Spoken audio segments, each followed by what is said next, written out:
Yo estaba detrás del escenario en un espectáculo y acababa de empezar. Acababa de sacar Once a Day, mi primer disco. Y ella se acercó a mí y... Estaba Blatchy hablando conmigo y me preguntó cuántos años tenía. Y le dije que tenía 23. Y ella... Imaginen esto.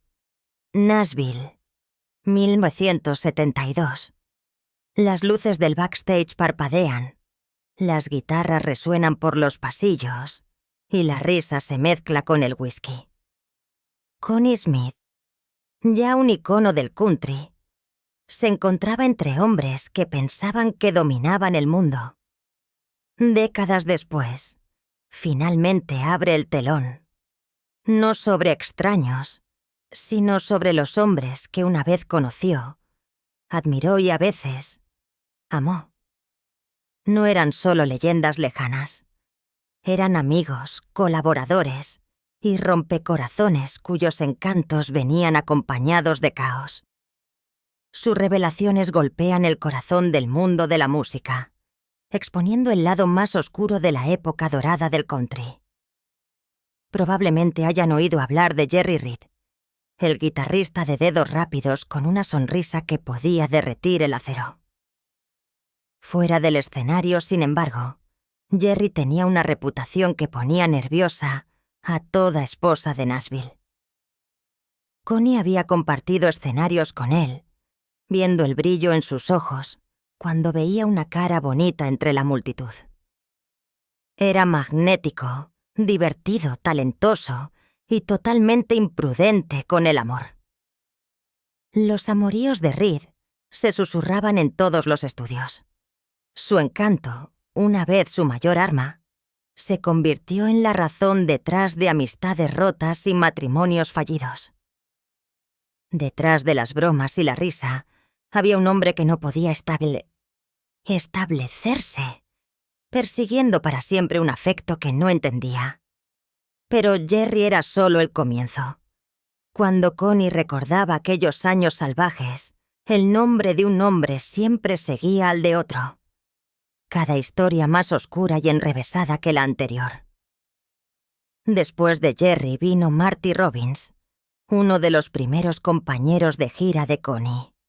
En el escenario, su voz suave hacía que las mujeres se desmayaran.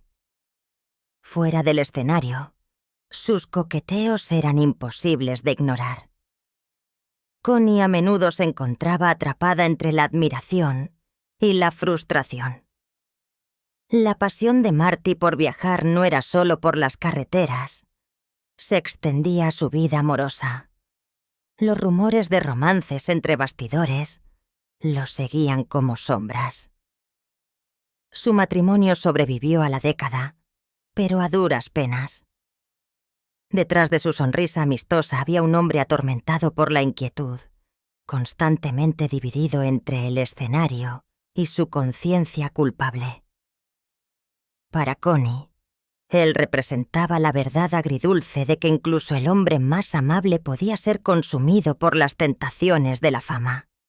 Y, sin embargo, la historia de Marty era solo una nota en una sinfonía mucho más grande de encanto y caos. Porque luego vino el hombre que podía hacer sonrojar a cualquier mujer con una sola mirada. Conway Twitty. Conway Twitty era suave, demasiado suave. Su voz podía derretir corazones y él lo sabía. Connie y Conway se cruzaron a menudo.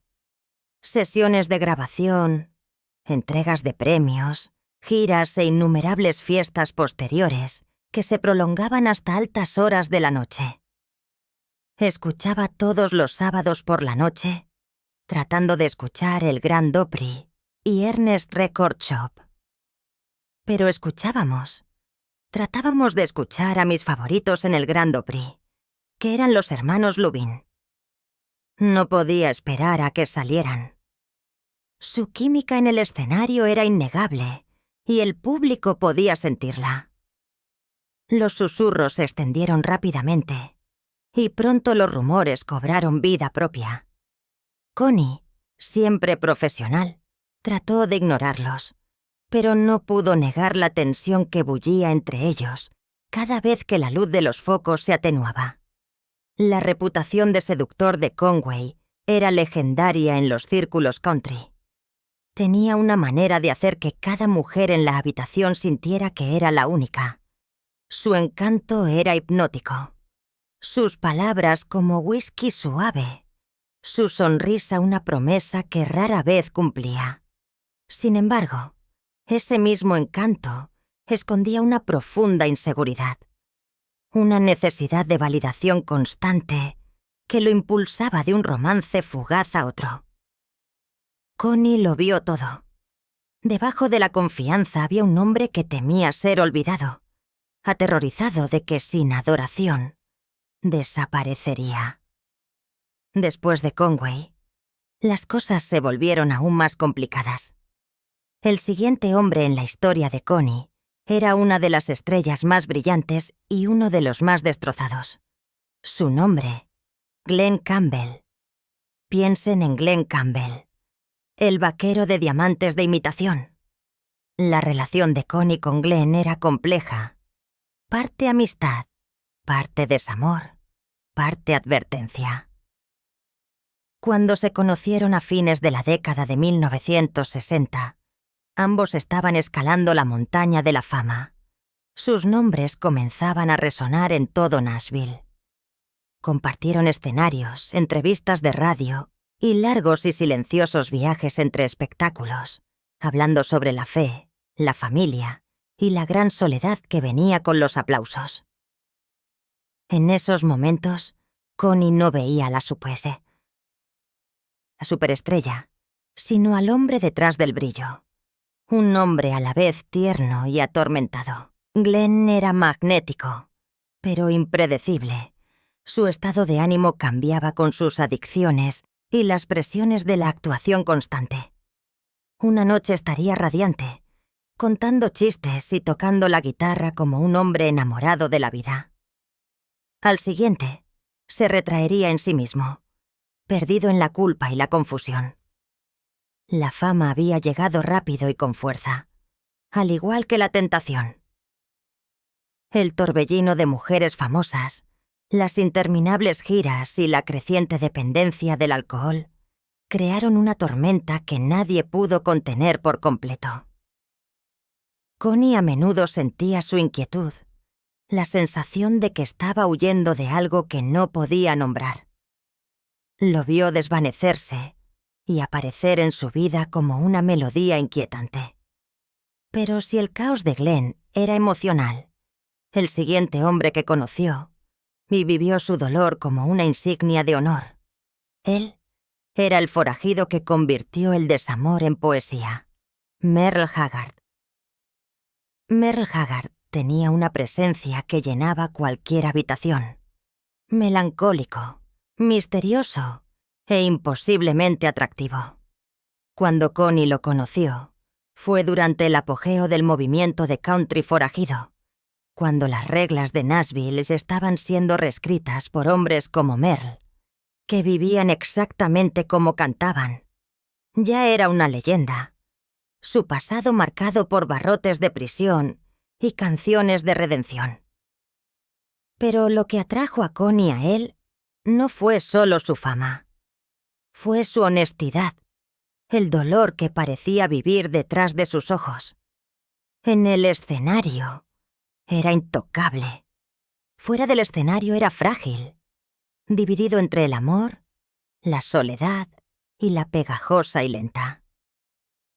Pasaron largas horas en estudios y en giras, compartiendo momentos de risa y confesión silenciosa. Connie vio a un hombre que anhelaba la estabilidad, pero era adicto hacia la turbulencia. Se sentía atraído por mujeres como sus canciones, trágicas, ardientes, impredecibles. Cada nuevo romance comenzaba con intensidad y terminaba en lágrimas. Prometía cambiar, renunciar a la tentación, solo para encontrarse perdido de nuevo en otra pasión fugaz. Las mujeres lo amaban, pero pocas podían manejar sus sombras. Connie a menudo se encontraba como la voz de la razón, instándolo a reducir la velocidad, a proteger lo que quedaba de su paz.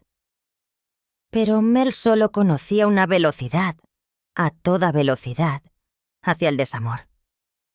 Pero incluso las confesiones de Mel no pudieron prepararla para lo que vendría después.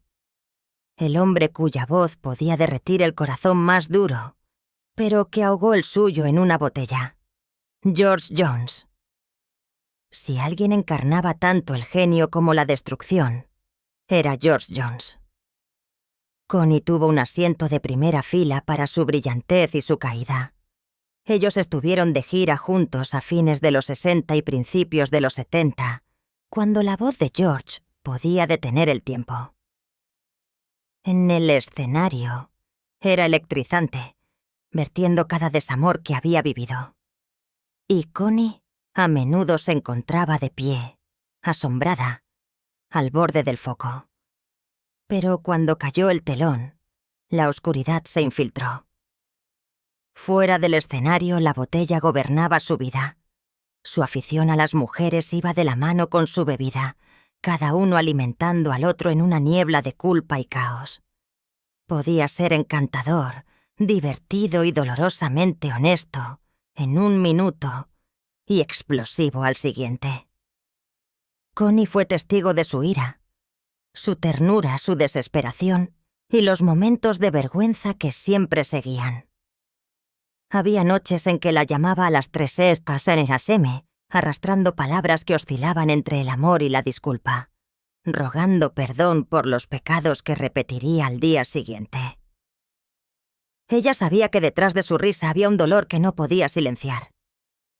Su relación con Tammy Wynette fue tan apasionada como destructiva, un amor que ardió tan intensamente que los consumió a ambos.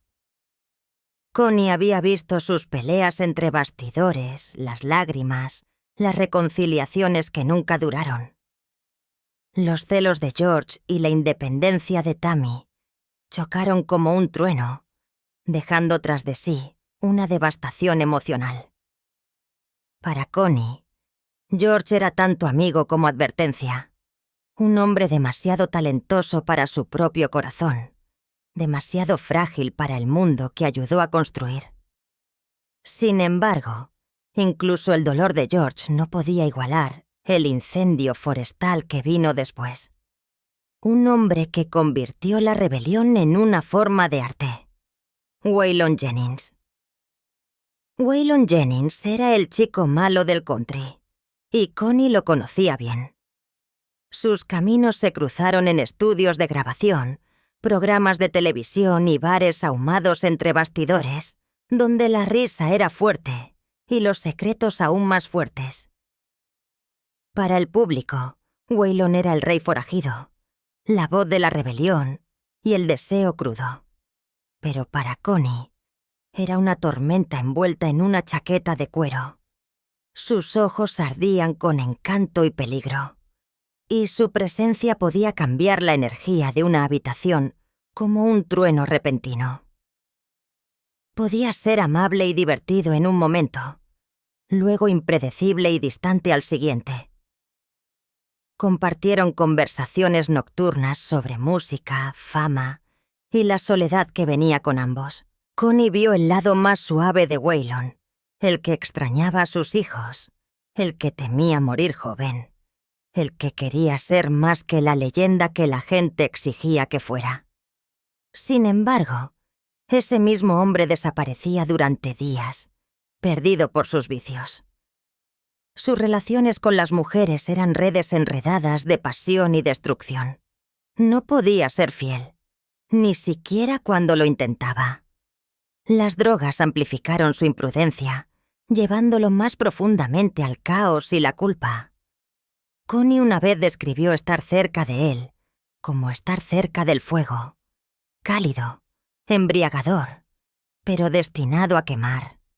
Y así, a medida que pasaban los años y la música seguía sonando, Connie vio a cada uno de estos hombres perseguir a sus demonios a través de los mismos escenarios que una vez gobernaron, hasta que un día todo lo que quedó fue el eco de lo que habían sido. Cuando los años 70 se desvanecieron, también lo hicieron las ilusiones. Connie Smith había visto a sus amigos ascender, caer y perderse ante el cruel apetito de la fama.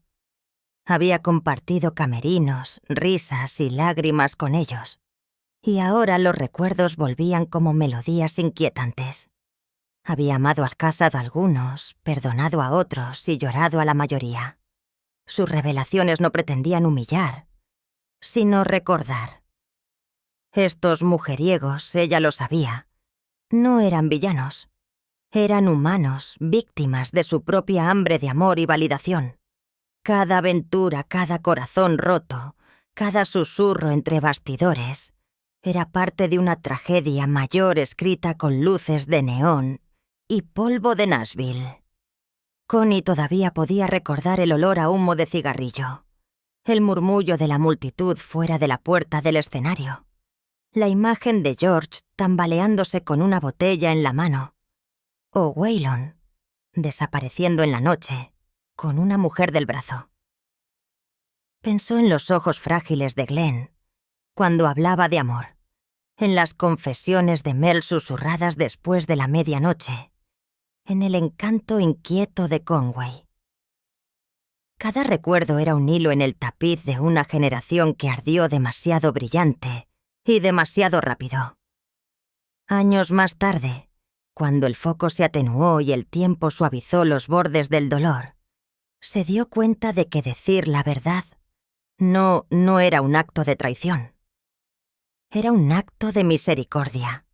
Al pronunciar sus nombres, les devolvió su humanidad. La fama los había convertido en mitos. Pero detrás de las canciones y los escándalos, había hombres que nunca pudieron escapar de su soledad. Construyeron imperios a partir de sus desamores y dejaron atrás leyendas empapadas de arrepentimiento. Imaginen el final. Un escenario vacío, una guitarra olvidada y un silencio más espeso que los aplausos. Los hombres que una vez admiró se habían convertido en leyendas y fantasmas. Connie, todavía de pie, miró su reflejo por última vez antes de alejarse de los recuerdos. Ya no era la chica ingenua entre bastidores. Había sobrevivido a todo. El amor, la pérdida, las mentiras, el caos, y encontró la paz en la verdad. Porque a veces la única forma de hacer las paces con el pasado es pronunciar su nombre en voz alta y dejar que la música finalmente se desvanezca en un perdón silencioso.